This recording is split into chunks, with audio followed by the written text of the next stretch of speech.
So what we've got, first of all, as we begin the process, is we're going to talk about that grapefruit cooler. My friend Attila, standing in the back of the room, was telling me as he's touring the world and touring the nation, one of the flavors he started to see cropping up over and over again was grapefruit. This is extremely exciting stuff for me. I'm actually a Floridian boy, so whenever I get the chance to see fresh grapefruit coming back in, I'm like, woo, yay! So we started to really investigate some of the different things, and one of the things that cropped up immediately on my radar was the Paloma Hermosa.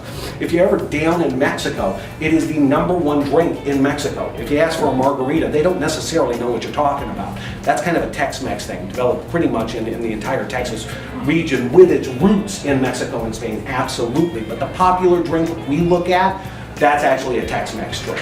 The Paloma Hermosa is absolutely a Mexican drink. It's the #1 they have. So the Paloma actually is one of the nicer things. It's got a huge broad spectrum of what it is they call a Paloma in Mexico.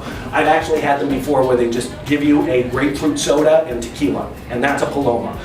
They don't really know the origins of the name. To be honest with you, a lot of people think that it comes from an old folk song in the 1860s called La Paloma, which means dove, and so they don't really know where that came from. No, tequila is not a dove liquor, so don't worry, no doves were killed in the making of these cocktails. The drinks that we have in front of you right now, we're going to start with that grapefruit cooler, and I've made it incredibly easy on you. You can make these as a batch at home, so you can pour from a pitcher. It really is what my intention is with these. One of the things that I ask you to do is muddle up some grapefruit in the bottom of it.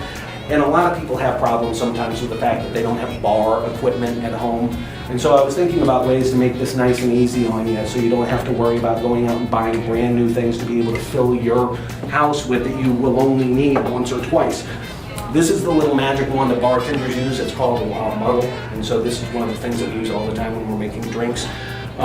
This is one of the things I found that works beautifully. If you have one of these at home, it's one of the best muddlers on the face of the planet. One of the other things that when I am in a bind that I personally use is my kitchen operates around a wooden spoon. This is a fantastic muddle. This is one of the best things in the world. If you're feeling adventurous, a bottle of wine makes a great muddle too. So that's one of the things you need to just be careful of when you're doing it. Muddling is not something that you see when you go to flash bartenders. You see them pop this thing out and they'll just go, wah, wah, wah, wah, wah, wah, wah, and then all of a sudden have the drink. There's no reason to do that whatsoever. All you're doing when you're muddling is you're just getting the pulp and the juice out. So all you're trying to do is just kind of gently macerate it down at the bottom to get all of those things just working for you as you begin the concoction.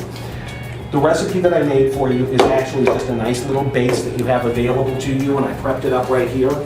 And all you're going to be doing once you have those macerated grapefruits in the bottom is filling this about halfway full. That's all there is to it. And then once you get that done, then it's as simple as adding soda water to make it effervescent. What did you just pour in? That was the base, and that's the grapefruit cooler recipe that I just gave to you. This is just simply soda water. That's all this is. And this is making it a nice effervescent summer drink as opposed to making it a cocktail, which is what I'm about to do. So you're more than welcome. We got these to go around the table. That's the first one, and feel free to try some of those. And I'm going to go ahead and I'm going to make another picture of that for you too, and then I'm going to move very quickly into making a Paloma.